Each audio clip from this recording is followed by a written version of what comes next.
Hello, welcome to Computer Science E1. This is a workshop on digital photography. My name is Dan Armendariz. So let's start out with a bit of a pop quiz, if you will. I have here a box and a cell phone. And I want you to tell me which one of these is a camera, or could be a camera. Both of them. Yeah, both. Okay, so hopefully then all of you are aware of what are called pinhole cameras, where if you had a box that's better than this and enclosed, you can actually put a piece of film in it and poke a little hole in one end and actually set it somewhere for 4 hours, 5 hours, and in the end you'll have a photograph. So the point of this is that you can actually have things that are a wide range of devices that are cameras.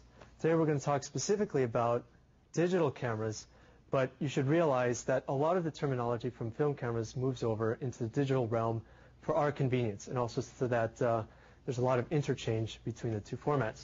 So one of the main things to recognize is that digital photography is still photography. It's still just like a film photo.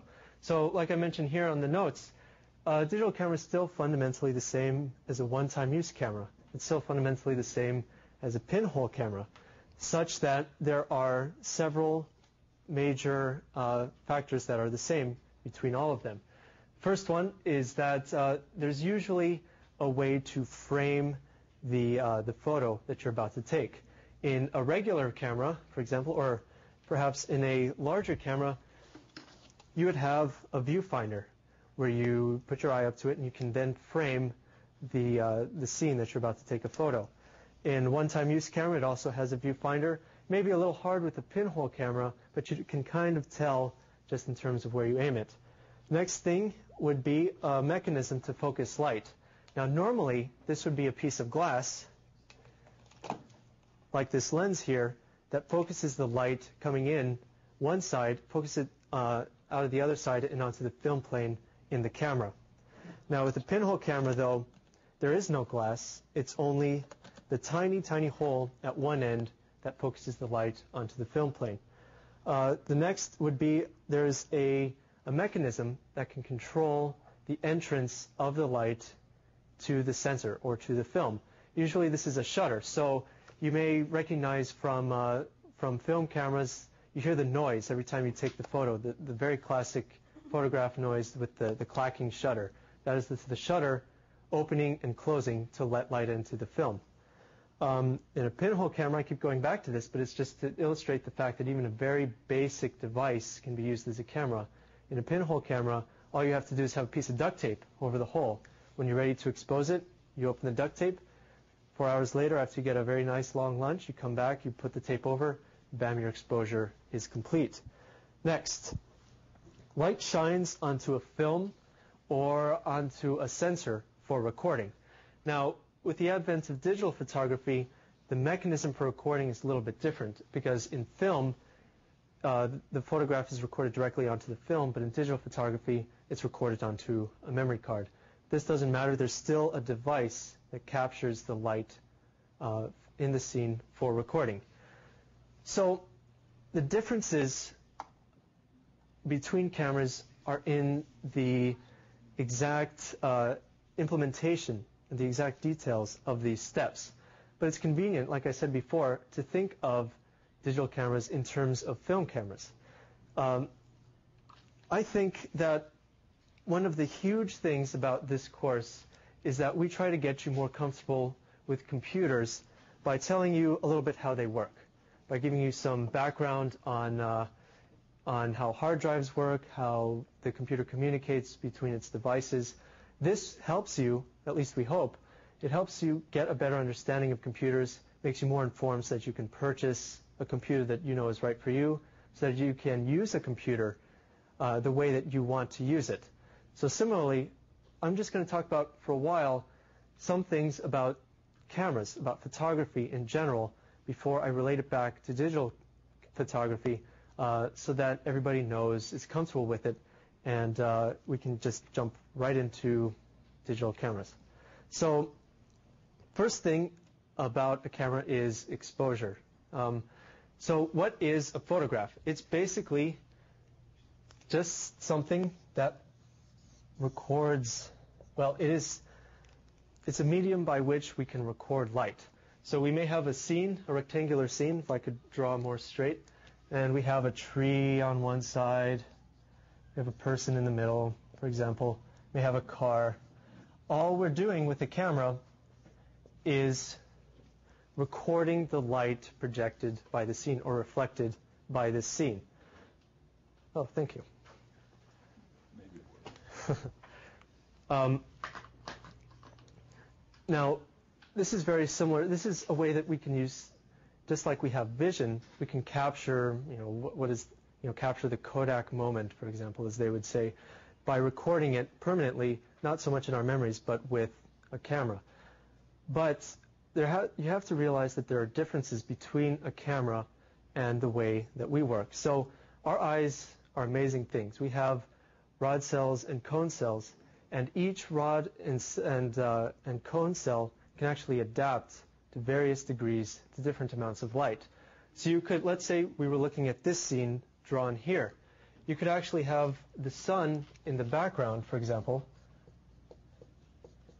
and even though you're in the shade of the tree, you can see details in the shade of the tree, and you can see very bright portions of the sunlight. That is because when the light enters your eye, the portions that are dark, those cells kind of adapt a bit so that it perhaps in a way brightens up the scene a little bit so you can see and understand the details in that scene, whereas the rest of the scene is still very bright and your eyes adapt so that it's easy to see the details there. So you can have a huge, what's called dynamic range in the brightness of a particular scene.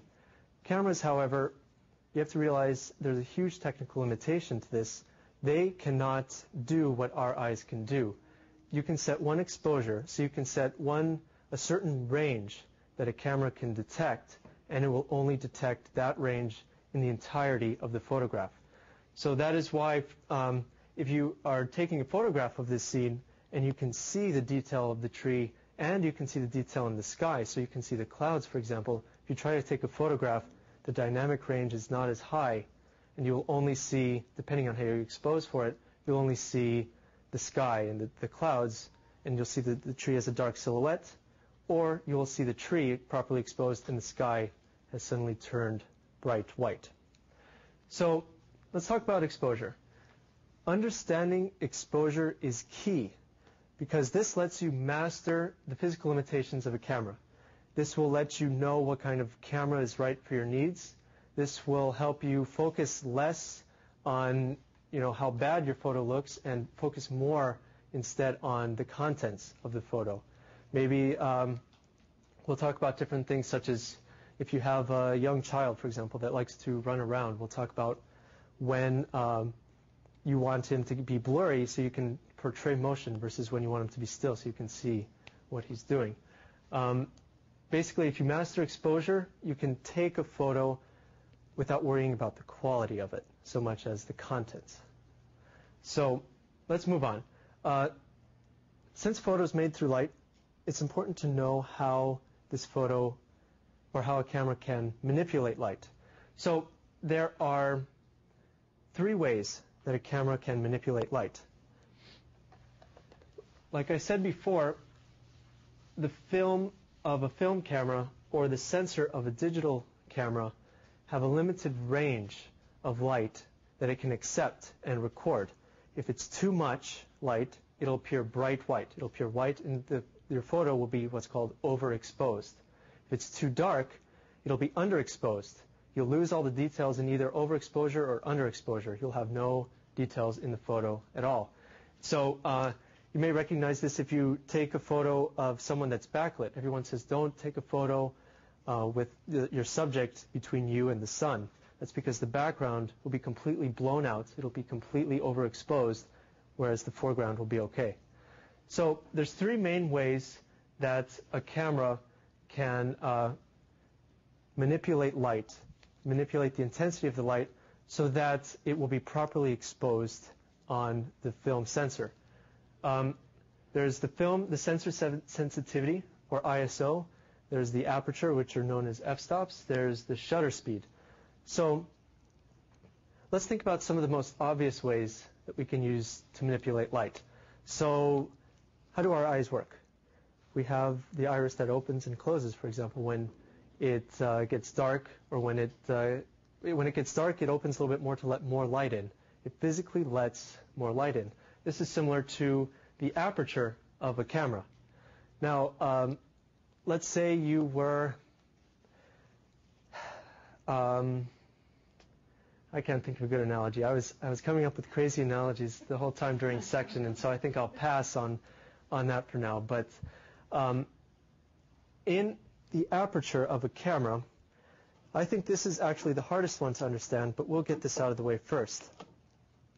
So here is a somewhat typical lens for a camera. Now there's a front element, which has a certain diameter, and then there's a certain length, what's called the focal length of this lens. Now the focal length basically determines how zoomed in or how zoomed out the photo appears. So if we have what's called a very long lens, in a 35 millimeter camera, for example, you might consider 200 millimeters to be a long lens. It'd be large, and you would use that perhaps for sports. But you might have a short lens instead, say 20 millimeters, which would be more akin to taking this entire room into one photograph. Now, the reason that the focal length is important is that the aperture is a ratio of the diameter of the front of the lens to the focal length. Now you may say, well, what does this matter? This is just like the iris of your eyes. If you have, basically, let's consider the lens maybe like a hole for light to enter. If you have a very large hole, you will allow in much more light. But if you shut this down to be a little bit smaller, then you will let in much less light, right? So because it's a ratio of the diameter to the focal length, this can actually lead to some trouble. The numbers are not quite as nice. So some typical apertures would be, for example, 2.8 or 4 or 5.6. So these don't necessarily look like very pretty numbers. If you looked at one, you may not say, oh, okay, I kind of know what to do with this. But let's think about this just in terms of the ratio of the diameter. Because it's a circle here, when you make the circle bigger or smaller, you're actually changing the area. I'm losing people big time. Okay. Let's do this differently. Let's start instead with shutter speed. So in a camera, when you open the shutter, it lets in light. When you close the shutter, it stops letting in light. So you can imagine that there's a time frame between the shutter is open and closed. This is called the shutter speed. If you have, let's say, a 1 second shutter speed, so that the shutter is open for 1 second, then it closes after that second, you let in a certain amount of light. Okay? So what happens then if you have that? You now have half a second shutter speed. What this does is literally lets in half as much light. So where we have a 1 second exposure, we can then make the scene brighter by making it 2 seconds. By making it 2 seconds, we are now letting in twice as much light. So if you're taking a photo of a very dark place, for example, maybe you're taking a night photo, you would have to bump up the amount of time that the shutter is open. This may be obvious, but if you keep going down half second, for example, you now let in much less light. All of this makes sense? Okay, good. Now I see some happy faces. So let's move on to film or sensor sensitivity. So there is actually an amount of choice that we have in terms of the sensitivity of a camera. If you are in a dark room, you would want a sensor or a piece of film that is more sensitive to light than if you were outside, for example, and there's lots of light, then you don't need something that is as sensitive. Now, whereas shutter speed is measured in seconds, this is measured by something else, a little bit more arbitrary, called an ISO rating. So if you ever go to CVS, for example, and purchase a one-time use camera, you may notice they say, this is ISO 400, good for indoor shots with flash or outdoor movement shots, for example. Or they might say ISO 200, which is good for fast sports in bright daylight. Now, the ISO typically starts at about 100. Let's just say that there is a given amount of sensitivity at 100. Now, what's nice is that if you double this number, just like the shutter speed, you are doubling the amount of sensitivity. So ISO 200 then is twice as sensitive as an ISO 100 piece of film. So digital cameras also have a setting like this, where it's similar to, but not exactly the same as a film ISO. You can actually define in digital cameras which ISO setting you want. 100, 200, 400 are all very, very common in digital cameras. Now you're seeing more 800, and in some cameras you see 1600, 3200, even 6400 ISO. So you can see that this would be quite sensitive compared to the ISO 100 of a typical camera. So let's think for just a minute about the pros and cons about sensitivity and the shutter speed. Let's say that one of you is a professional athlete, and I'm taking photos of you as you run across the field, for example. So let's say I take a photo of you at ISO 100 and a half-second exposure. In that half second, you actually move quite a few, well, I don't know, maybe inches at least, depending on your speed, maybe a foot or more. So in that time, the camera has captured your movement. If you're running in this frame, half second, your camera has captured that much movement, and you will look very blurry. So what is the way that, if this is properly exposed, so that we don't want to change how bright or how dark the scene is, how can we make it so that you look less blurry? What can we do with these settings? Well, we can make the film more sensitive, okay? So we move from ISO 100 to ISO 200. Now that the film is more sensitive, that means that this will be brighter, correct? But it was properly exposed, and I don't want to do that. So let me make this 1 second half as slow to half a second. So now what my shutter is doing is it's open for half the time. It's letting in half the light, but my sensor is now twice as sensitive. Okay?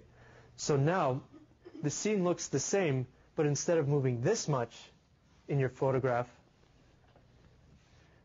you're only moving this much. So my artistry and stick figures is not as good as other media, but I hope you get the idea. So basically, if you're taking fast action, what you generally want to do is increase your ISO and increase your ISO and also increase your shutter speed. And what I mean by increase your shutter speed is because we're talking about speed, faster is more, right? So half second is a greater shutter speed than 1 second. So by increasing your ISO, you're making it more sensitive and you're allowing yourself the opportunity to freeze action. But what could be a downfall to increasing the ISO? Well, in any case, maybe just like if you turn up the amplification in your stereo, for example, you may hear more problems. The amplification problems, it sounds a little bit more grainy, or you hear popping, something similar to this. You also get noise in the system from a digital camera. This also happens with a film camera. You may notice that photos with a very high ISO look very, very grainy, not only in digital photography, but also still photography as well. This can be a problem if you want a really clean shot. If you want a really clean shot, you don't want grain, then you can't afford the luxury of increasing the ISO. So as you'll quickly come to realize, when we're talking about exposure, what we are going to do is compromise in everything. When we throw in aperture, it's going to get even more complicated because there's yet another factor that we have to consider. So, good. So ISO, shutter speed, so far, everything making sense. Now, let's do a better job describing the aperture. So let's just say that we have a circular lens. Okay? It's a big lens, and it is letting in light for my photo. So I have, let's say, ISO 100, and I have maybe a 250 second shutter speed. Now, when the shutter opens, it's letting in light from this lens. But what were to happen if I had a similar lens where the front element was smaller? I'm letting in much less light. So, by letting in less light, I'm actually changing, for these fixed values of the ISO and the shutter speed, I'm actually still changing the exposure. So by having a smaller opening, my photo is going to appear much darker given the same settings here. So far, so good? So the aperture then is just a ratio involving the diameter of the front element, of one of the elements in your lens. And you have control, in most cases, over the diameter of this particular element. Now, what's interesting is that actually changing this will do a lot to change the appearance of your photograph. Just like changing the ISO will make it more grainy, or changing the time will either freeze action or allow movement to be shown. This will actually change the amount that appears sharp. So when you focus in on a particular subject, let's say you're doing that sports scene again, you can focus in on that subject will appear sharp. If you change the aperture, you can change how much of the subject appears sharp. So I actually think that one of the most interesting ways to show this is actually to do ray tracing. That's where we follow a path of light as it enters into the lens. So let's say we have the film right here, okay? And so light normally comes in this lens, and it gets refracted, and then it gets put onto the film. Now, when it's focused on something, there's actually, there's two rays of light that come in, and usually if it's supposed to be sharp, it should form a point on the particular film. But it's possible, let me draw it in the center instead. So let's say we have light coming into our lens here. Let me do this differently still.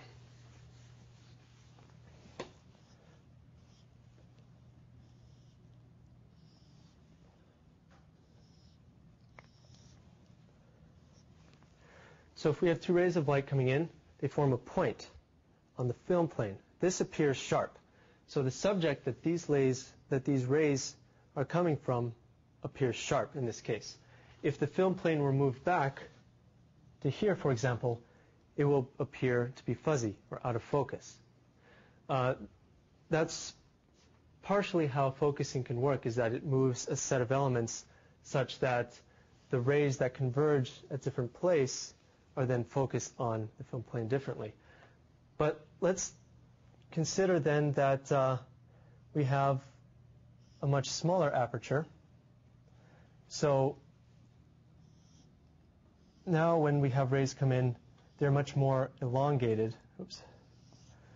And since it's narrower here, we actually have a wider spot that will appear to be sharp.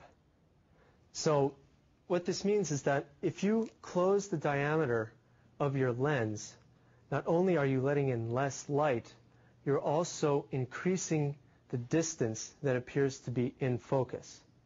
So there is always a point that's a central focus, that is the most in focus, if you will, of everything in a photograph. But there is also what's called the depth of field. The depth of field is the distance behind and in front of the absolute focus point, that where things appear to be sharp. So a smaller aperture equals large depth of field. Depth of field. But this also lets in less light. A larger aperture has a much shallower depth of field. So you can literally, with some lenses, focus in on someone's nose and their eyes will be slightly out of focus. There are some lenses that are that sensitive to depth of field. So the large one will have a shallow depth of field, but will let in much more light. So now we have three things that can affect the exposure. So let's talk about some of the numerics for this aperture. I talked about it being a ratio. I started going into the area of the circle and everything, and that's a lot of math that I probably shouldn't go into. But just if you consider the fact that it's a circle, right? It's a circle that's letting in an amount of light. So when you make half the area of the circle, it's letting in half the amount of light. But because it's an area, it's not going to necessarily be as nice as doubling or halving these values were, for example. So the easiest way to remember this is to just start out with the two values, f1.0 and 1.4. These are very, very large apertures. These mean that you have a very, very large diameter for your particular lens, okay? So the higher the number, in this case, the smaller the aperture is going to be. And that is because that it's a ratio of stuff, so just take my word for it, in this case, that it's going to happen in this case. So let's just double these. So an f-stop of 1 times 2 is 2.0. An f-stop of 1.4 times 2 is 2.8. And just keep going in that pattern. 2 times 2 is 4. 2 times 2.8 is 5.6. We can keep going. 8, 11-ish, 16, 22, and so on and so forth. Now these are actually very common values for the f-stop. Now I'm talking about f-stop.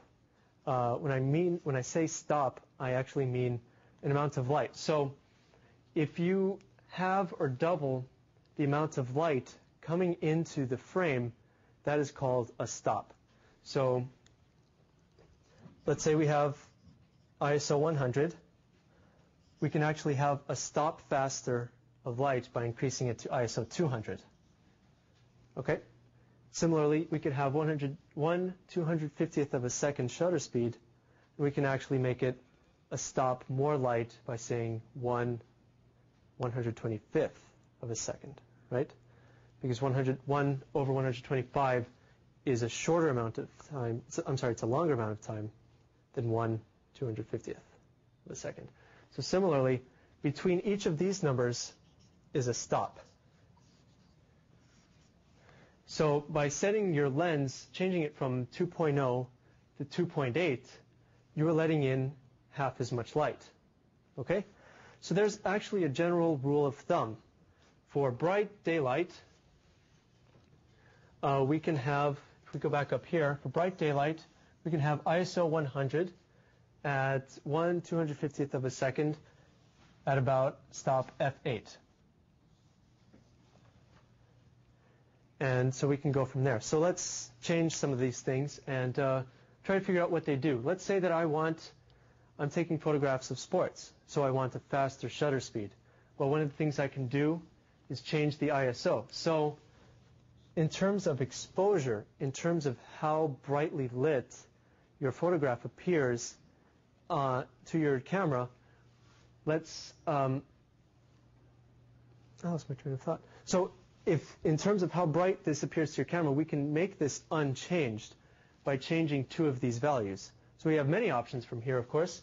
We can go from ISO 200, so it's now twice as sensitive, but since it's sports, I want it to be a faster shutter speed.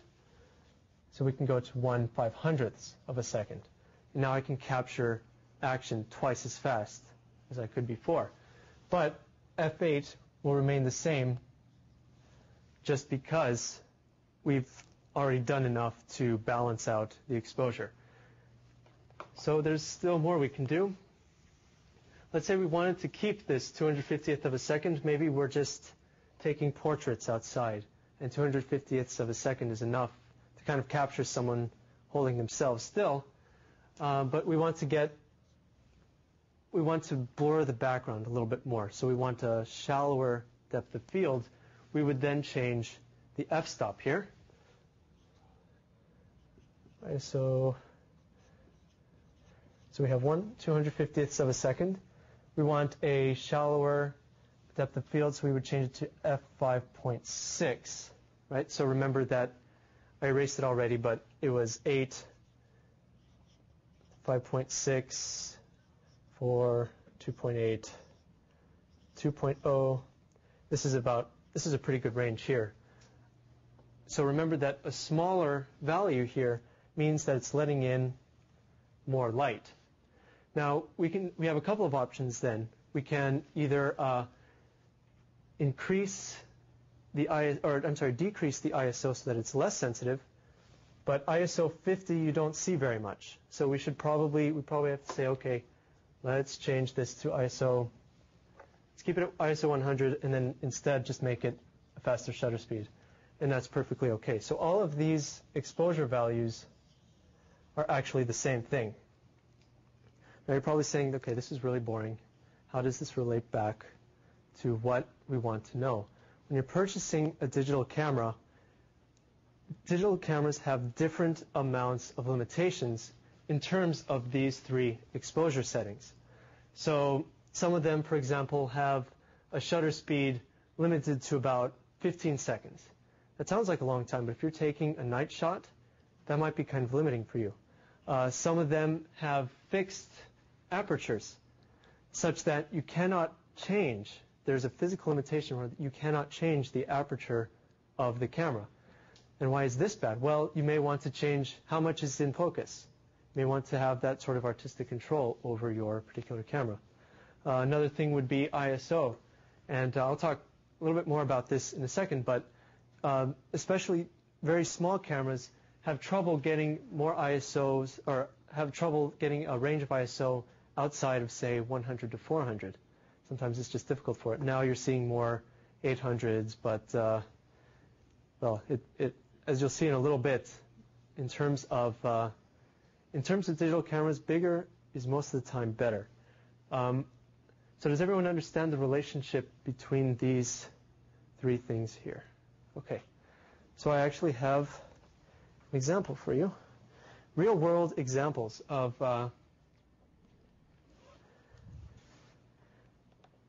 let's see. Real-world examples of photos. And did we lose our...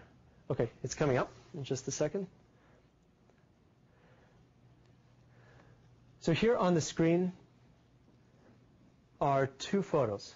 They were taken one right after the other of a lake in New Hampshire last weekend. And I captured what's called a star trail photograph, where the lines that you see are actually the stars moving across the sky while the shutter was open. So the one on the left here, I left my camera out on the dock for 15 minutes with the shutter open so that it could take this photograph. Okay? But what is the major difference that you notice between the two photographs? The star trails are different lengths, right? So you can particularly see here, I believe this is the star Vega, that in the one on the right, it's approximately half as long as the one on the left. Now, with it being longer, it's a bit more dramatic. I think it shows the motion a little bit better. So but you notice, though, that they look to be about the same brightness. Okay, so what did I change? What is different between the two? Okay, shutter speed, right. So the one on the right is about a 7-minute exposure or so. The one on the left is a 15-minute exposure.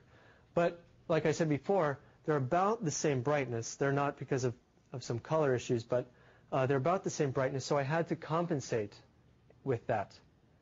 So what were the different ways I could have done that?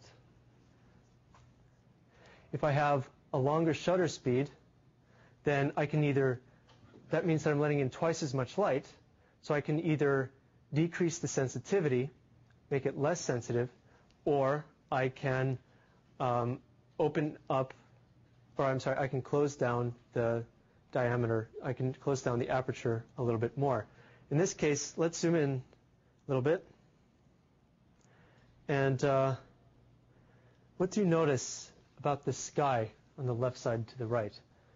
The one on the left, I'm not sure if you can see it terribly well, but it's actually a lot cleaner.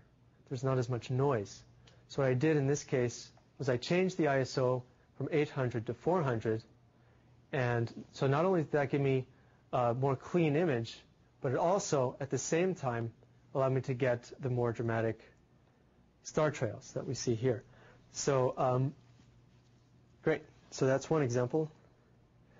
So here I actually have a photograph that's not particularly interesting in its own right, but only in that we can see the dynamic range problems that we get when we try to photograph something that is very dark and very bright. So what we should be seeing here, and what you can't really at all, is that there's beams here at the top of the bridge. There are clouds in the sky. But you can tell now that this image is both over and underexposed at the same time. These are areas of underexposure because we've lost detail. There's not enough light for the camera sensor to recognize the detail in this image. And in the sky, we can see that it's all white, meaning that it's overexposed. We've lost the detail there. Situations like this are very difficult to do. Usually you can enable the flash mode on your camera and try to flash and add extra light to this, to the bridge, but this is a very long bridge. I would not have been able to do it. In this case, I just junked this photo because, one, it's not interesting, and two, it's difficult to get the proper exposure. So then let's talk a little bit more about digital cameras specifically. Everybody has heard megapixels, correct? Megapixels this, megapixels that. And every year there is a camera that comes out with megapixels that beats out the previous year's model. And now everyone says, oh, this is so awesome. I'll be able to capture so much more information or so much more detail from the scene with this new megapixel camera that it's worth it to buy over a smaller megapixel camera. I argue that this is not the case. And let's go into some detail about this. So we have a digital camera sensor. It's literally a piece of silicone that detects light, and it's a certain size. It's a rectangle, and this rectangle detects light when light is shown on it. So let's say that we have a specific size for this rectangle. I actually have an example. So in my own digital camera that's here, this one here, we have a sensor size of about 22.5 millimeters by 15 millimeters. Think about that. That's not too big, okay? That's 2.2 centimeters by 1.5 centimeters. So that's just under an inch width and, 3/4 of an inch tall, for example. It's a little tiny thing, that huge camera. Now, the ones that you find in most digital cameras today is actually one that's about this size, where it's 5 millimeters by 7.2 millimeters. Okay? Much, much smaller, but this also allows the camera to be much more compact. You're saying, well, that's cool. I mean, that's a lot better, right? Not necessarily. In the camera sensor, there are tiny little blocks.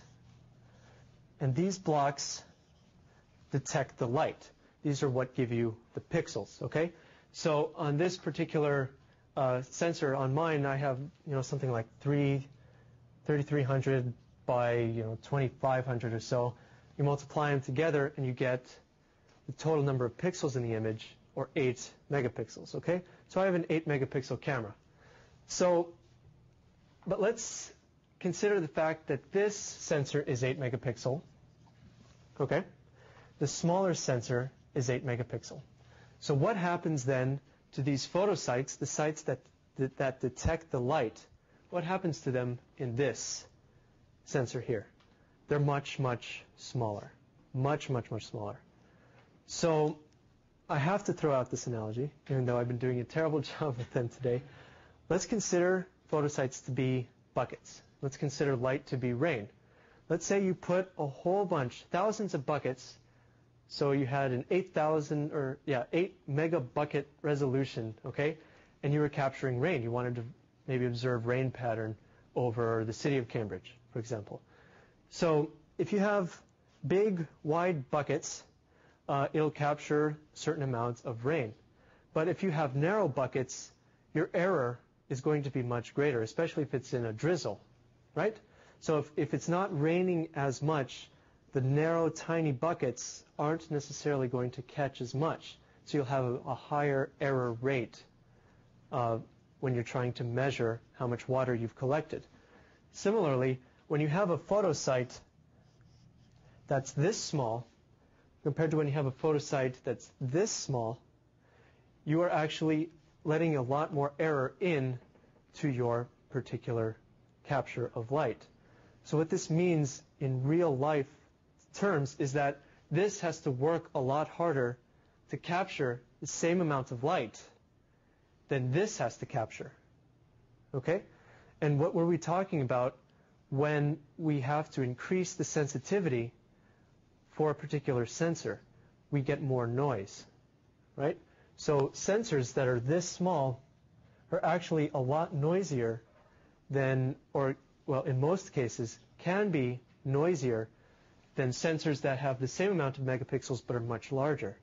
So similarly, if we had a sensor that was this large, or this small rather, and it was 4 megapixels instead of 8, now our photosites are that much larger, and we can capture, well, if it was a modern sensor, it would do a much better job, we would expect, to capture light than something with photosites this small.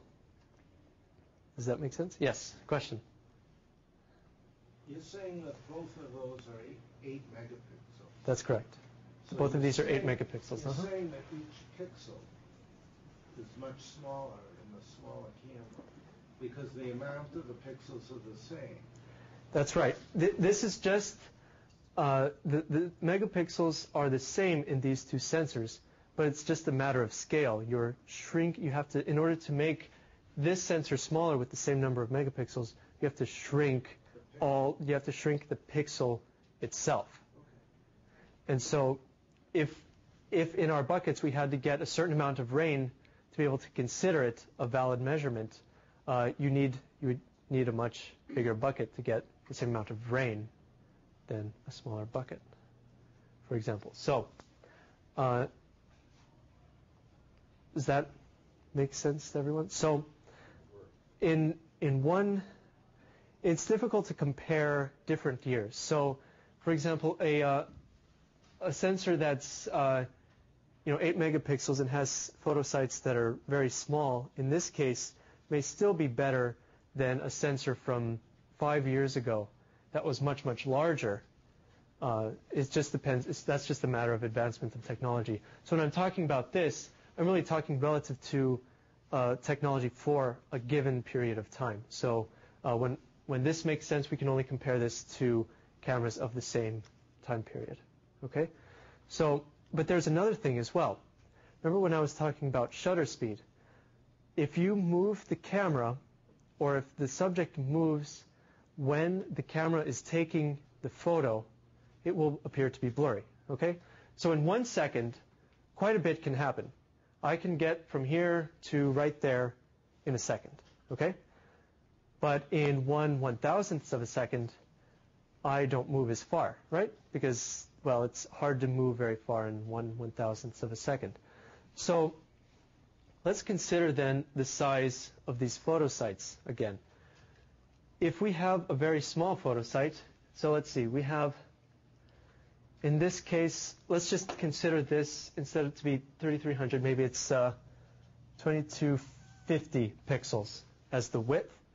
Just bear with me for now. So let's say that this has 2250 pixels as the width, okay? But the physical dimensions are 22.5 millimeters. So what then is the size of each individual photosite? Well, that would be 0.1 millimeters, right? So that means that in the time, I'm sorry, 100? Yes. Oh, yes, you're right. Sorry. So that's what, about 10 microns, I think. 10 microns. That is not a lot of distance. If you move the camera, in the time you're taking the photo, if you move the camera 10 microns, the light is going to move from one photosite to the next one, and you're going to get a blurry photo. 10 microns. That is not much at all. So what happens here? If this then, this is about a third, so now we're talking 3 microns, or 0.03, or no, 0.003 millimeters. You now have a lot less space to work with to try to get your photo sharp. Okay?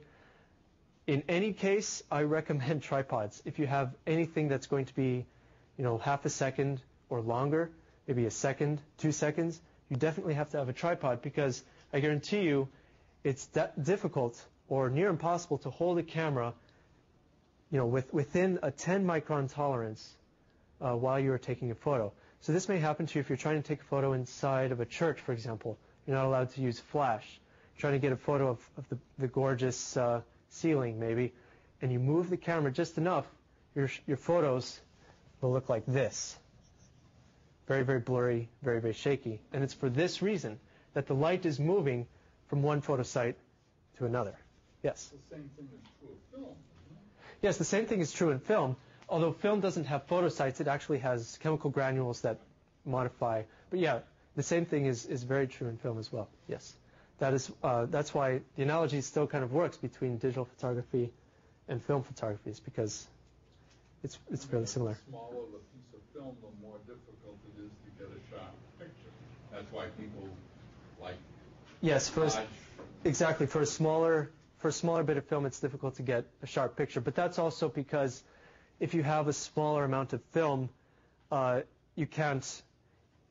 In a smaller piece of film, you can't have just as much resolution as you can in a big piece of film. It's pretty much fixed resolution between sizes of film. So if you want to have something with a lot of detail, you actually have to have a physically larger piece of film. It's just that we live in an age where the technology allows us to have smaller photosites in this case. But does this make sense? Does this illustrate? Hopefully that, tripods then, even if you have a really cheap tripod, as long as you can try to get it to hold still, it will help out. You know what? Even wind. If you're sitting there, the big heavy tripod, I have mine here as an example. This tripod is a weapon. It is a good 6 or 7 pounds. It's made of metal. I could bludgeon somebody with it if I wanted to. But It also does a job on your back. Sorry? It does a job on your It does back. do a job on my back when I'm trying to carry it around. But if I put it somewhere, it's not that likely to move once I get it somewhere. But the wind can make it move just enough that I can get a blurry photo. So there's so much that you have to take into account. And especially now with these smaller ones, let me tie this back to what I was talking about before, where bigger is better and more megapixels is not necessarily better. If you have 8 megapixels versus 6 megapixels, but you're wasting those pixels because you're moving the camera that extra micron or something, you're losing the extra resolution that you bought. So even though you have that option there. I mean, under ideal conditions, yes, 8 megapixels is better. If you can get a good tripod, lots of light, a very good setup, you'll be fine. But when does this happen? We don't have studios in our homes. So this is very difficult to achieve. So while 8 megapixels, yes, it does indeed give you more resolution, I argue that under most circumstances, 8, 10 megapixels now, I think, are coming out in some of these cameras. It's not necessarily... Right, yeah, Canon recently came out with a new 10. And so you can actually go online. I have some websites listed at the end of the notes where you can compare the photos taken by different cameras, and you can tell a huge quality difference between a sensor of this size and a sensor of this size. The difference is uncanny, really. So, do you have a question? It is uncanny in that you can't go nearly to the extremes. How so? The newer SLRs give you a shutter speed from 10, 20, 30 seconds up to yes. an 8,000. Right? Correct. Beyond the smaller ones will be a much narrower. Same thing with ISO. You can't, on a small camera, go above 400. Correct. With a newer camera, you can go to 800. Correct. Within this, sorry. The range of reasonable light conditions, mm-hmm. the small ones still can do a remarkable job. Yes, no, don't let me hinder you. The small ones can still do a remarkable job despite all of this under normal conditions. If you're taking photos in the sun, it can still do a very good job. And like you were saying before, just to repeat for our friends on the podcast, beyond the sensor, there's also more extremes in terms of the exposure values, the exposure options that we have in some of the SLR cameras, the more expensive cameras perhaps. And that is the difference that you have to take into account when you are out buying a digital camera. Do you want the ability to push this down to 1/8,000th of a second, like many cameras with shutters can do, or do you only want 1/1000th of a second? I mean, does it really matter at that point to you? So these are all things that you can take into account, and hopefully now, with a little bit better understanding, you'll be able to go home and make a better choice. But we were talking about sensitivity. So SLRs, SLR stands for single lens reflex camera. And it's the cameras that we typically associate like this, to have this shape and appearance. The reason that they're called single lens reflex is that you can change the lens on these cameras. Normally, on typical digital cameras, you have a fixed lens. You cannot change it. But typically, the SLR is a little bit bigger, a little bit more expensive, and they typically have just a tad bit more options. And one of them is this larger sensor area. What this means is that now that you have a much larger sensor area, you don't have to amplify the signal. You don't have to amplify the light as much, so you can have ISO values up to 1600, up to 3200, without it looking too grainy. Whereas with these much smaller cameras, if you try to push it up to ISO 800, you'll often start to be able to tell. Sometimes it's not even usable. To be honest, I'm not sure on the very modern ones how good ISO 800 looks. I'm sure it's better than it was just a year ago, but still, the option is not there. So if you take a lot of low light photography, indoor photography with no flash, you need to have higher ISO options. So you may have to consider going to a larger, more expensive camera for that reason alone. Does this make sense how we're all tying it back? Okay, good. Yes? For people who want to take people pictures at parties mm-hmm. and always have it with them, mm-hmm. You don't have a big SLR. You have no, right. a small one. Yes, this is... And that's a part of the trade-off, right? Yes, the trade-off is the size. If you need to sneak a camera into a concert, for example, you don't want to try to put an SLR in your back pocket. You would instead get one of the very small ones. It would suffer in terms of image quality because not only is the sensor smaller, but the glass, what we call the glass, the lens, also cannot be as high quality. Then it suffers in terms of that, but you will get a picture, whereas you would not have gotten a picture because you couldn't bring the camera at all. So when it's a matter of getting the picture or not getting the picture, you also have to take that into consideration. I mean, there's a lot to take into consideration when purchasing a digital camera, certainly. So, okay, so Any more questions before we move on? Yeah, which Canon is that? The Canon I have is called the 20D. It is it's about 2 years old now. It's been replaced with the 30D. But okay, so let me take the megapixel thing another way. Like I said, megapixels don't matter that much. So I have two photos here. One is from my 20D, an 8 megapixel camera, and one is from a 5 megapixel camera that I owned before this. Can you tell which one is which? Which camera is which camera? I think the one that's on the left. One of them is 5 and one of them is 8. Any ideas? No. Doesn't affect the picture, right? That's because we're showing it on the web, right? If your primary use is to show it on the web, does it really matter to spend the extra $100 on an 8 megapixel camera? We'll go into more about this in just a little bit, but let's take a 5-minute break. Okay, so like I was talking about before the break, one of these is 5, one of these is 8. Now, I'll just clue you in, the one on the right is actually the 8 megapixel image, but on this screen, it doesn't matter. So this is another thing you can take into account.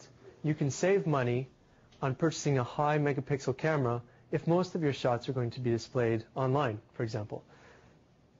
So there are many things that can affect the quality of your photos. Some of them are the glass used in the lens. There's optical distortions, there's chromatic aberrations, achromatic aberrations. There's all sorts of stuff that we can get into later if you want. The sensor and electronics area. This is the one where I was telling you bigger is better for the reasons that I listed before about the sensor sites. Also, a huge thing is the output destination. If you're going to be printing out your photos, you probably want a higher megapixel camera so that you can print larger photos and get more detail without it looking jagged from the pixels. But if you're just going to be showing it on the web, even a 4 megapixel camera will have such a great area on the photo that it will be bigger than the size of your screen. So, you would be set with a relatively low megapixel camera. Most of all, though, affecting your quality is your patience, your practice, your luck, your knowledge of exposure, how much you're willing to explore with your camera. It's very much your understanding of the limitations, the physical limitations of the camera, as much as it is the camera itself. In fact, I'm just going to go off on a short tangent here. What really bugs me is when I walk around with a camera like this, and people say, "Wow, that thing must take great photos." And I said, "Okay, well, let me use your camera, and I'll take a photo of you," and I chop off their head. And I say, "Oh, yeah, your camera did a terrible job because it chopped off your head." It's not necessarily the camera that takes the photo. You're still controlling the camera of the photo. And there's actually a web comic online called whattheduck.net, and it deals primarily with photography and the issues that pro photographers are having. I'm nowhere. I don't claim to be a pro photographer, but the quality is still funny enough that you can understand. Whattheduck.net, and it's a web comic regarding photography and the issues presented to photographers now that digital photography is making it easier for amateurs to enter the market and basically undercut prices of the pro photographers. So, this opens up a whole can of worms that, if you want to take it in that direction, we can, but it's not necessarily something that we have to discuss right now. But certainly, your knowledge, if you can understand the exposure settings that I talked about, how the ISO relates to the aperture and to the shutter speed, the advantages and disadvantages of each of these things, and we can go over them again, then you will have so much power that you will be able to take a photo and you won't have to feel lost. You won't have to try to take a photo and guess and what we call chimp over your camera and try to see if you got it right. What I mean is chimping is usually people are looking over their camera and going, ooh, ooh, ooh, just like monkeys would do. And it's kind of a funny phenomenon, but we all do it. So when you make fun of somebody, you call it chimping, but when you do it, it's, you're checking your work. So, okay. So if you're having trouble purchasing a digital camera, try this. Here's just a few tips. So consider your abilities. What do you want to use it for? Like I said, do you want to use it primarily indoors? Then you might want to consider a camera that has better low light capabilities, better or a higher sensitivity range. Do you want to use it outside for sports? Then you may want to use one, if you're going to buy one with a fixed lens, one with what's called a longer lens that has image stabilization so that you can zoom in really far. Let me go off on another tangent and talk briefly about image stabilization. This is not necessarily a recent development, but it's only now entering in the consumer market for digital cameras. And it is actually, if you have a lens, you have a small element in the lens. If this is your film plane, you have a small element that's actually on some motors. And there's a sensor that detects when the camera is moving, and it will move this lens up and down and also left and right. And so you can actually hold a camera that has image stabilization. You can hold it for a shorter shutter speed, a longer time with the shutter open, and it will still appear sharper because this literally kind of bends the light to be the same place so that the same light will enter the same photo site. These do a great job. They do miraculous things, but it's not foolproof. And if the person is still moving, like it won't stop movement, it'll only stop your own movement. So if you're taking a photo of someone walking and you're taking a 1 second exposure, that person will still appear to have moved that distance. It's just that the background, for example, may still appear to be sharp if you try to hand hold this. So you may want to consider something like that, where even if you're very, very zoomed in, you can imagine that, if you're holding binoculars and you move them just a little bit, you know how much it shakes. It's a similar thing. The image stabilization for a very long lens can help with a phenomenon such as that. Consider also the camera size that you would like. Would you like one that's an SLR size? I mean, it's good, but everyone knows you're taking a photograph of them. Or do you want something much smaller? That's, I don't have an example, but much smaller. Also come up with a price range. Digital cameras come the price range from $100 now to at least $8,000 for an SLR, and that doesn't even come with the lens. So once you've kind of figured this stuff out, do your research. Here's a couple of websites. dpreview.com. It's Digital Photography Review. They review all sorts of cameras. They have a good forum with people that are helpful and, for the most part, willing to help out. And actually, as we'll come back to later, they also have a glossary that goes over a number of exposure terms and other terms that I've talked about here in a bit greater detail. So this would be a good way for you to start your research, at least into the technical terms. But you can go to this website and just view different reviews for different cameras. And they even have sample photographs from each camera so you could compare. They compare the ISO, the amount of noise in the different ISO values for different cameras. So you can see, for ISO 400, this camera is completely terrible. This camera is okay, so I might want to consider that one. Imaging-resource.com is another good one. They also have very, very in-depth reviews, sometimes even more technical and even more in-depth.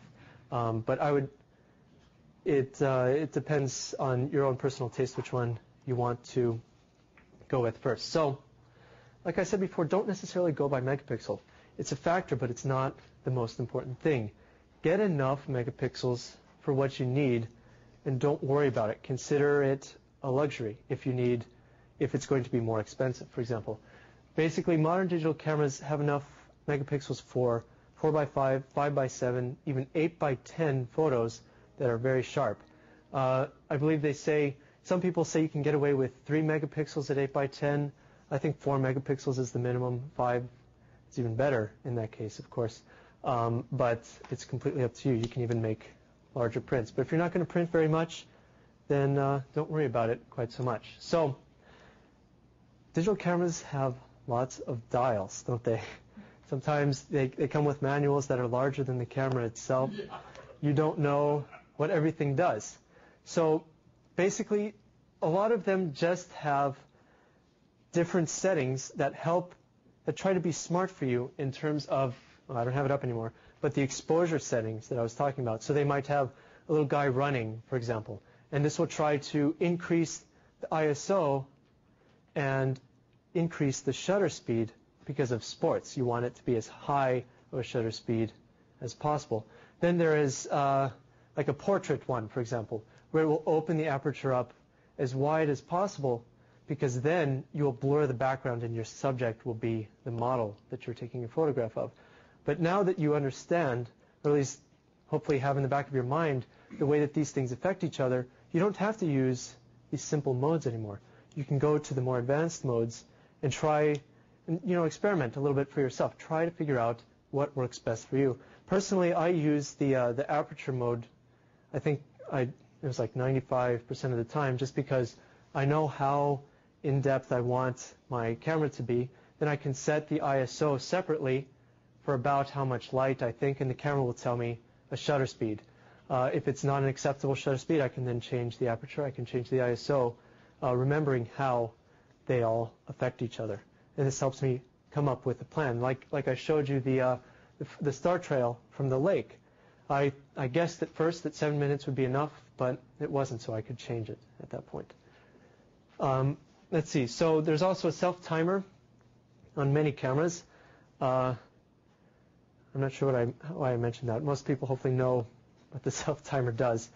In some cameras, it's 10 seconds, but they have an option where you can change it to 2 even, which is useful because, yet another tangent, these SLR cameras differ from the smaller cameras in more ways than just the size. It is that on the inside, the reason that they are a single lens reflex is there exists a very small mirror inside here. This reflects the light that's coming in through the lens up into the viewfinder where I'm looking. So what I see is literally what the lens sees, or what the sensor will see. When I take the photo, I'm not sure it'll let me do it now. It did. When I take the photo, the mirror moves up, the shutter opens, the sensor is exposed. The shutter closes, the mirror moves back down. That's that noise that we're all familiar with, is the clack of the shutter. Now, the smaller the smaller digital cameras have an electronic shutter, where you normally view the screen at the back. So the sensor is actually showing a live preview of what's happening. When you click the button, then it starts recording and stops recording basically for the given shutter speed that you set. But what this means, because we have a mechanical shutter here, is we actually have movement within the camera when the mirror comes up and when it comes back down. As you saw, it was very, very quick movement. So at certain shutter speeds, at about, I think it's like 1/6 of a second or so, it's enough to jerk the camera up and down so that you have a blurry shot.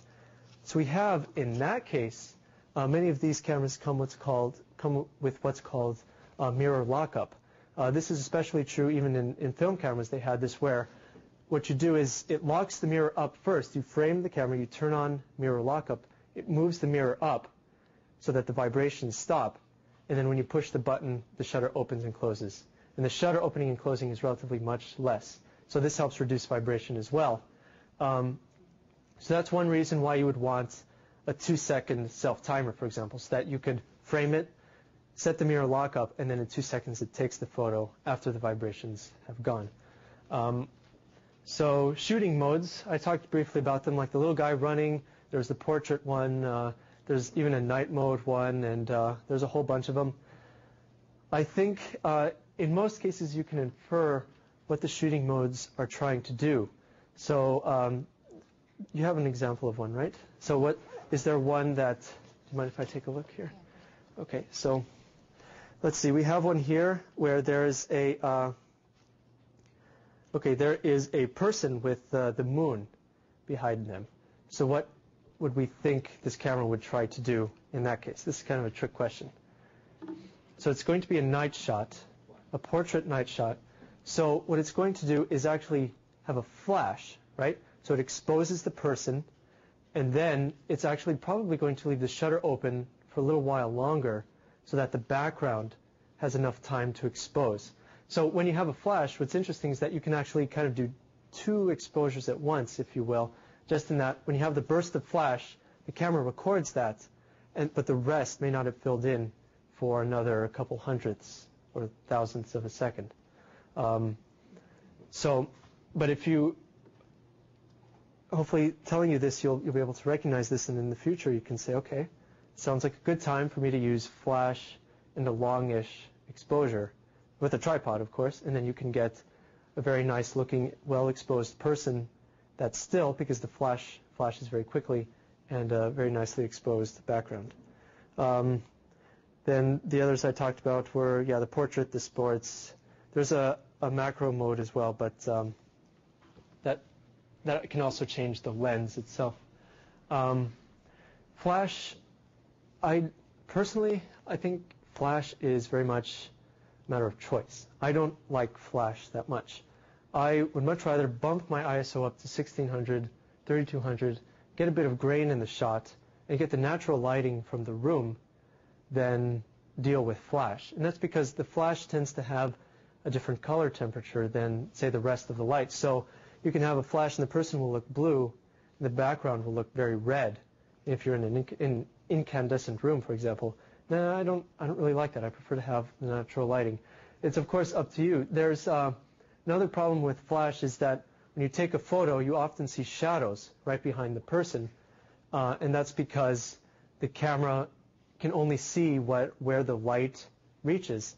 And since it's usually right above the camera itself, if there is a person right here, the flash comes down and actually creates a shadow underneath. It would actually create a shadow underneath my hand, which the lens would not have any information for. But flash can be useful if you buy an external flash unit, one of the ones where you see people holding it up or they attach to the top of their camera. That actually moves it up enough where the shadow moves out of the frame. And so you can actually get quite good flash shots with a situation like that. Sometimes, though, of course, you do have to rely on flash if it's a matter of getting the shot or not. Let's see, night shooting. Night shooting is difficult. You need lots more equipment than day shooting. You need a good tripod. You have to have lots of patience. You have to have a camera that can handle, several seconds or several minutes of exposure. Tripod is a must in cases like this. Sometimes you can get away with just setting it on something sturdy and taking a photo, but sometimes this doesn't always work. Now, JPEG versus RAW is pretty much the only thing on here that is specific to digital cameras. These are two different file formats that most digital cameras can take. Now, most digital cameras, when you buy them, you bring it home, start taking photos out of the box, it's going to take JPEG photos. These are normal photos that we're used to. Photos that you see online are JPEGs. The examples that I showed above were JPEG files. But you can also switch to RAW. Now, what RAW does is it actually takes the raw data from the sensor, which is why it's called RAW, and it writes that data. It doesn't process it at all, just writes that data onto the memory card. Then when you bring it home, you don't have a picture that's ready to send out. You have to process it, but it's somewhat akin to a digital negative, if you will, because then you can go through and you have somewhat of the same types of control that you do over film negatives. You can make it a little bit brighter, you can make it a little bit darker, and you have a bit more control over it than you do with JPEG. We talked briefly, at least those of you who were in the class and at the Photoshop section, we talked about the various bit depths of JPEGs. So JPEGs can have 8-bit color information. So this means that for every pixel, there's a red, green, and blue value, and this can vary from 0 to, okay, what? Here's the test. What's 8 bits? Yep, 256. So we have 256 total values, so 0 to 255, right? No, it's fine. So that doesn't seem like a lot. So all of these photos that you see, each pixel has a red, green, and blue value of 0 to 255. Now, luckily, when you multiply all of this together, you actually get a 24-bit total image, which is,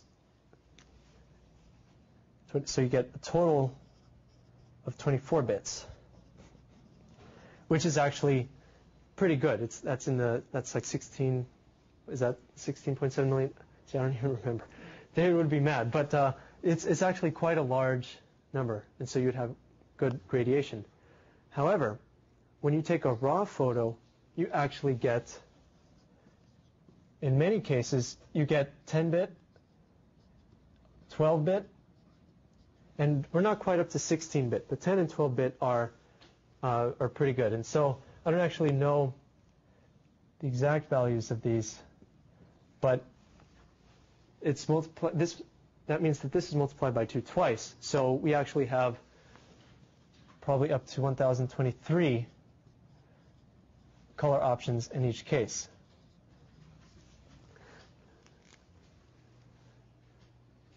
Sorry, that was 16? Yeah. That would be 16. Yeah, I messed it up. Whatever. But anyway, so It's a lot more. Yeah, that's the perfect E1 answer. It's a lot more.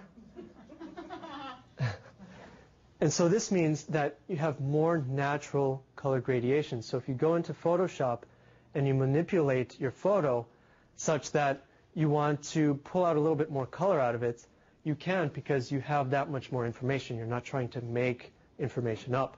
So when you're using a raw file, you actually have a lot more control over its exposure, its color, than you would if you have a JPEG file. So raw versus JPEG, raw files are actually a lot more work because you do have to modify every one. You have to make sure that it's set at the right exposure that you want, that it's got the right color and everything before you can convert it into a JPEG. Yes?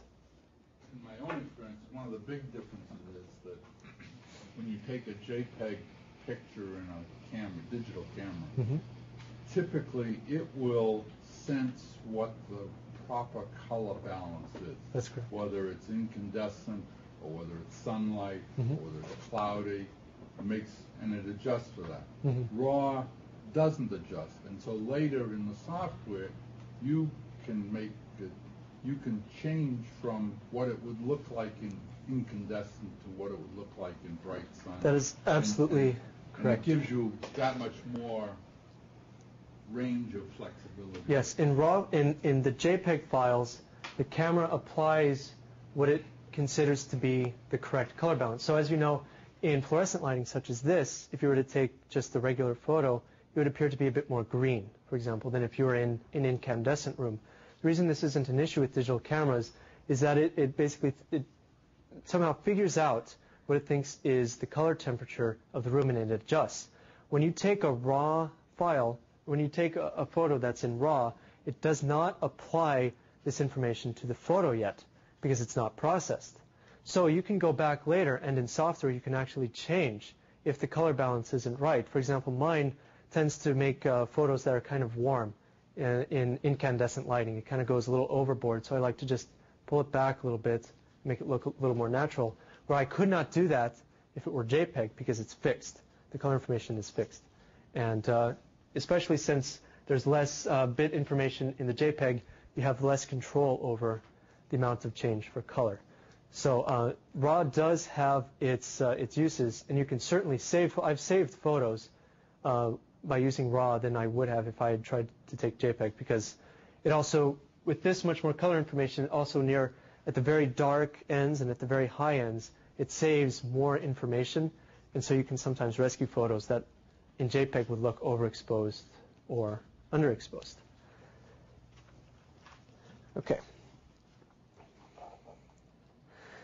So before we move on, is there anyone that has any questions about cameras or camera settings or anything like that? Yes? Just going back to night shooting for a minute. Okay. And you put your camera on a tripod. Okay.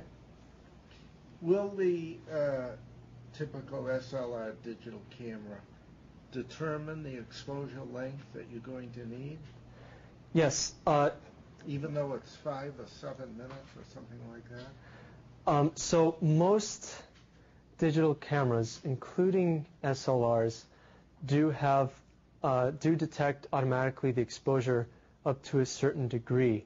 Once you get past its advertised value, so for example, my shutter speed range is 1/8,000th of a second to 30 seconds. It can pretty accurately guess the exposure values that I need for this range. In fact, it does a very good job up until about 15 seconds or so.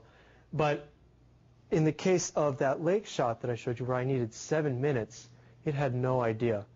And so you have to switch it to a different mode where you actually hold down the shutter, and that's how it knows how long to hold open the shutter. So in many cases, yes, the camera can determine fairly well the proper exposure for a night shot, but it does have some troubles because there tends to be a lot more very, very bright things, such as streetlights, and very, very dark things in a night shot that are difficult to get. Like if you were, let's see, we were on the Charles River and we were looking in Boston. Because of the sun, most of the exposure is fairly uniform. So the light is bouncing off of the buildings, for example, in the water, and we see a fairly uniform amount. But at night, the buildings are very dark, but the street lights are sources of light, and so there's a lot of contrast. And so I think that kind of confuses many cameras to a certain degree. But yes, up to the advertised range, the cameras tend to do a pretty good job. I think a lot of consumer cameras are 1/1000th of a second to 15 seconds. And for this range, they will do a fairly decent job. Well, if I could just go back to the part of the answer where you said if it's like 7 minutes or something like that, you have to hold down the shutter. Yes. And then the camera will tell you how much it needs. No, so if we are using, some cameras have what's called, well, they have this range. They also have what's called a bulb mode. Now, not all cameras have this, but in bulb mode, what this means is that you have full control over the shutter speed. So as fast or as slow as you can hold down the shutter button on the camera, that is when the shutter will be open. In that mode, the camera pretty much considers it to be manual. And it'll say, okay, I'll just let the user figure out the proper exposure. So for a longer exposure, you have to guess what it's going to be. For a bulb exposure, you do have to guess. You can generally do that if you take one photo. With digital photography, it's much easier than with film because it's trial and error, and you know right away whether or not your exposure was right. And so that's one of the reasons that digital photography is so much better. Just in terms of night photography, you don't have to guess your exposure and miss out on a great maybe star trail shot because you thought it was 14 minutes instead of 30 that you needed. Okay, any other questions? Okay. So you've taken photos. Now what? Well, of course you put them onto your computer. So there are a couple of options. You can move them into iPhoto on a Mac. iPhoto comes with all Macs. Or you can move them into Windows Explorer in Windows. Or you can download Google's Picasa. I think that also allows you to organize digital photos on Windows machines.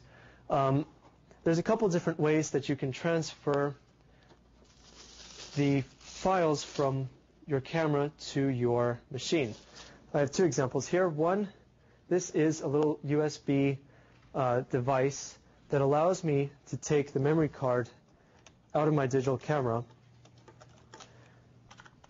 into the device and then transfer it via USB into my computer. So if you remember, I actually took a few photos with the lens not on, but we didn't get a chance to see what those photos look like. So this will be a good opportunity then to see not only how they looked without a lens, but how the computer reacts when we plug in a digital or a memory card. So in this case, this was configured such that, or I had opened iPhoto already before I came here, and it asked me, when I connect a digital camera, do I want iPhoto to open? And I said, sure, why not? So I did that. Now that I've connected it here, you can't see it, but it's connected. It does allow me to import the 2 photos that I took.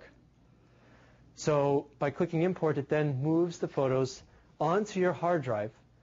And in most cases, it should not delete them off of the memory card. So they're still there. They just made a copy of it.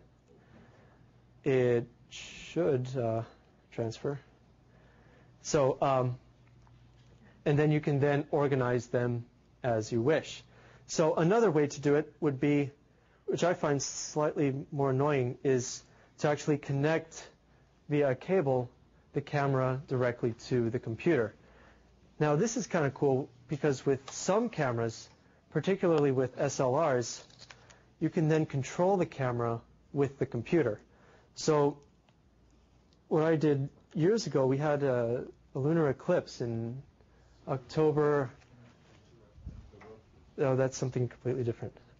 So what I did in 2004 during the lunar eclipse was, I think one of the Red Sox games was on in the World Series, and I didn't want to miss out on either the eclipse or the game. So I set my camera and my computer outside in the cold and told the computer every 30 seconds to have the camera take a photo. And so I got the arc of the moon across the sky every 30 seconds. And so with some cameras, it is possible with the direct USB connection, but not with all of them. So what's happening here?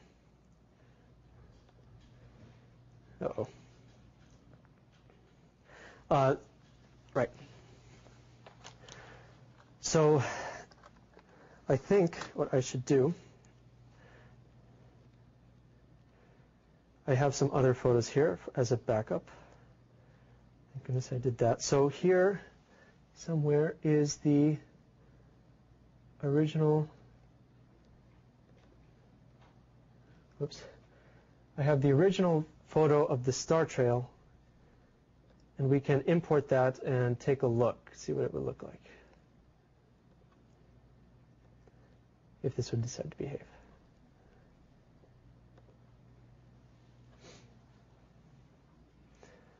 Right, so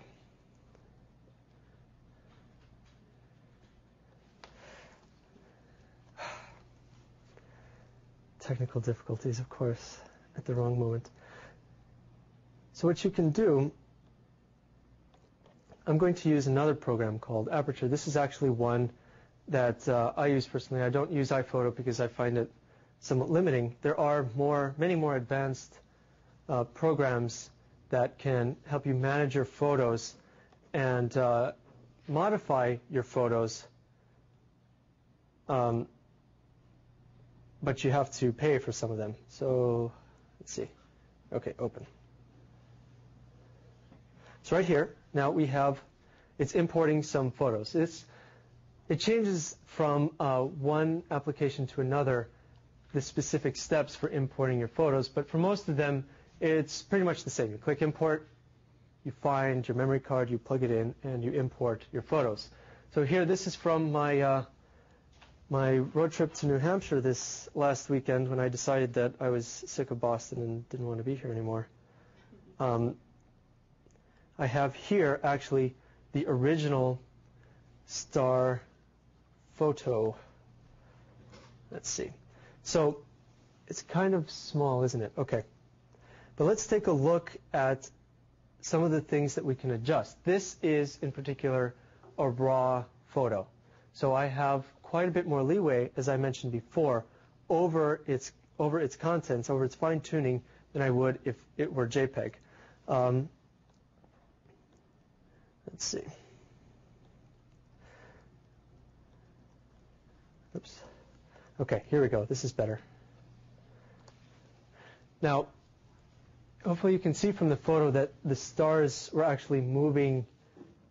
This is actually pointed somewhat northwest, so that you can see that as the Earth was rotating, the stars were moving around the North Star, which I didn't happen to capture because I couldn't find it at that time. So we can mess with the exposure. We can either make it brighter or we can make it darker.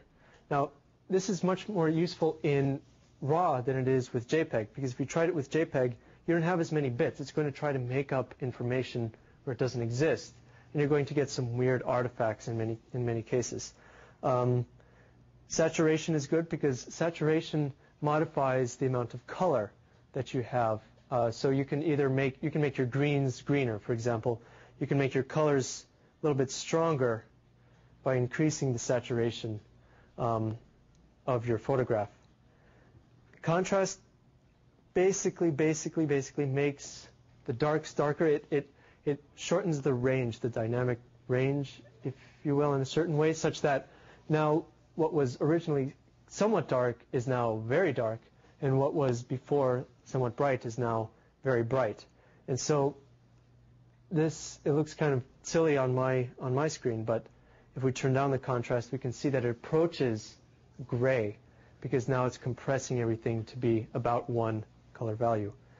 In many cases, now I think that people at home that might have gotten kind of miffed about my discussion about megapixels, because they say, oh, I like to crop so many times.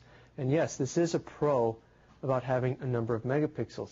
If you have a lot of megapixels, you can then crop your image without worrying too much about losing too much data. So this is an 8 megapixel image, and if we crop out this much of it here, we can see that it still has reasonably good resolution for on screen. If we were to print something out of this size, let's see, this right now it's 1,000 by 500 pixels, so this wouldn't necessarily print out too well. You can see it's, you probably can't see it, but it's listed right there, 1,000 by 475. But this is one case where, yes, the number of megapixels will actually help you out quite a bit if you're going to crop your particular photos. So after you modify the photos, and there's a lot of options, you can share them with the world. What are the different ways that we can do this? You have, of course, you can put them on a CD. You can give them to your buddies. You can create a slideshow. With iPhoto, it's relatively easy. I think Picasso might also have an option to do it. You can also use many websites that have online services that allow you to post photos and share them with the world. The one that I use and that I think is pretty interesting is actually Flickr. Flickr with no E for some reason. So let's take a look here. This is actually a site where it's very much a community-based site. You post photos. People can post comments about your photos. They can look through your photos, and generally they say that your photos should be relatively public so that others can enjoy them. So let me show you my site. So I actually recently put up, you may recognize these as being the New Hampshire photos, and I actually got a comment on the Star Trail one, someone saying that they really enjoyed it. Now, of course, you can then add your photos to different what are called groups, and people can view the groups. So, for example, this might go, if there was a Lake Winnipesaukee group, I could add it there. Yes, it's a long story. But you can add it to groups, you can add it to sets, and you can make different sets. So this one I consider to be a pretty good photo, so it's in my best of set, and it's also in my Lake Winnipesaukee set, or my New Hampshire trip set. There are, of course, many other services to share your digital photos. .mac is for Macs only, but it integrates itself with the applications that come with the Mac. So iPhoto, for example, make it easy to publish your photos to .mac. WebShots, PBase, Photkey, there's so many. Yahoo offers some. I can't even describe how many different places.